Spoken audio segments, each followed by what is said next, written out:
Professor of Glaucoma and Retinal Neurodegeneration Studies at UCL, and I'm also an Honorary Consultant at the Western Eye Hospital and Visiting Professor at Imperial College London.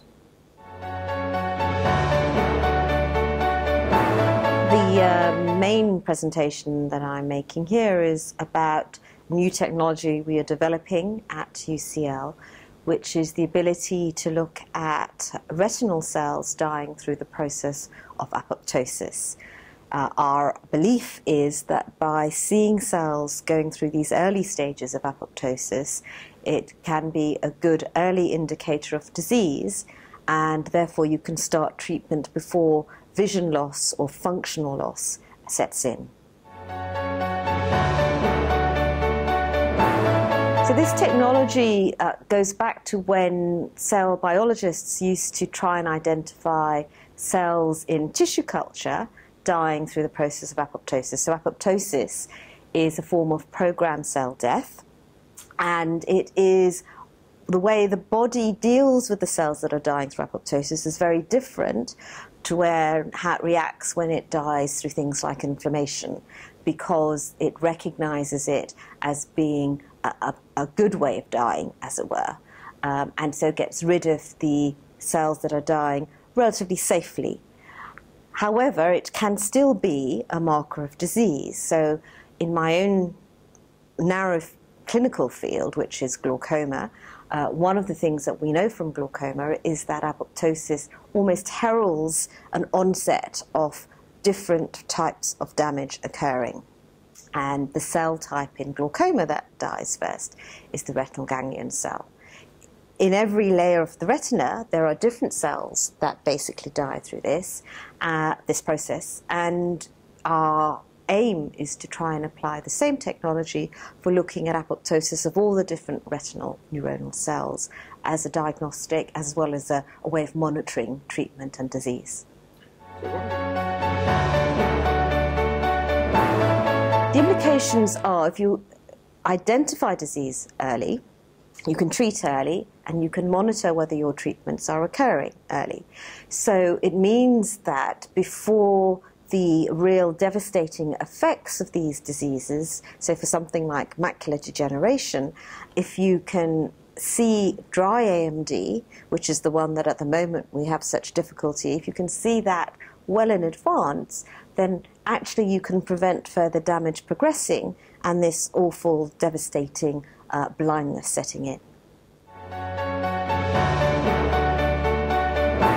It does. There are two sides of this therapeutic implication. One would be in pure clinical practice, but the other is also in trying to see whether new drugs actually have any efficacy. So the idea would be that you could shorten a duration of a clinical trial to see if a drug's going to be of any benefit to your patient by using a technology such as this, which is called DARC. I don't know if I've actually said that yet. DARC stands for the detection of apoptosing retinal cells.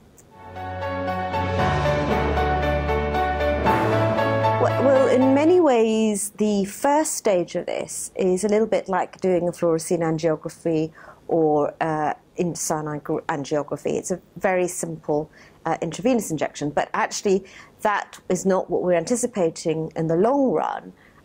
We have already got proof of principle that an eye drop version of this reaches the back of the eye, and in that sense it'll be very non-invasive and much easier to use all over different aspects of healthcare.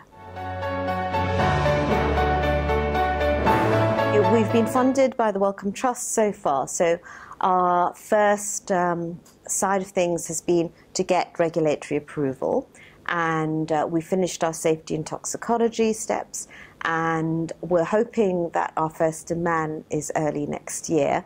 We've just had a meeting with the MHRA, who are the equivalent of the FDA in England, and so far everything's going to plan. We've had a few breaks along the way because remembering this is an academic trial, so it's sponsored by a charity. The Wellcome Trust is a charitable trust, and so it's slightly different from being a pharmaceutical trial.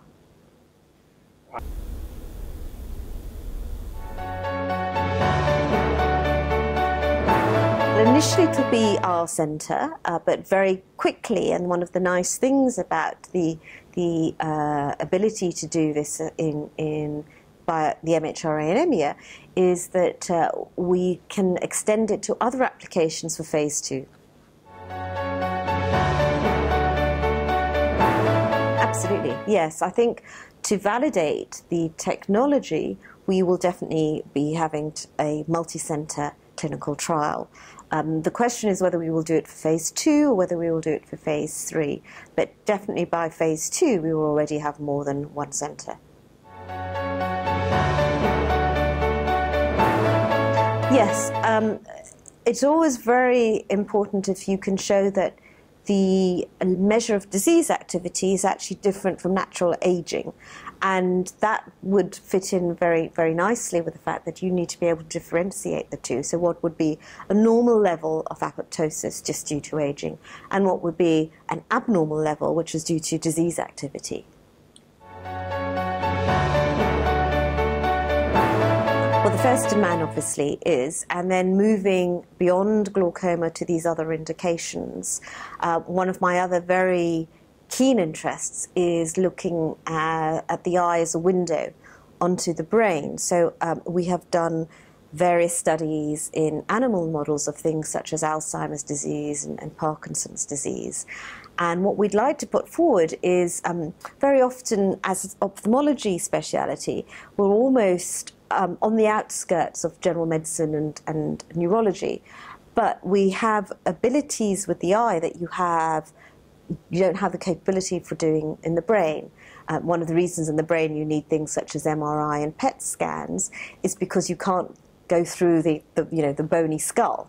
Whereas the eye, because you have a transparent media, means that you can use the retina almost like a in vivo tissue culture dish. And so it's becoming much more apparent now that diseases such as Alzheimer's and Parkinson's have signs in the retina which may be used maybe diagnostically but also to monitor treatment. And in fact there are a few trials already in Parkinson's disease and multiple sclerosis where they are using retinal scans as a marker. I think that's very... I am aware of the work that's going on, as also the idea of using spectral imaging for looking at different levels of oxygenation in the retinal vessels as an indicator for diabetes as well. Perhaps I'm more aware of the fact that in diabetic retinopathy there is a move which is suggesting that before the vascular changes can be seen in the retina, you have neuronal changes in the retina. And again, we've shown our technology, DARC, to have application in this in collaboration with Tom Gardner, who used to be at Penn State.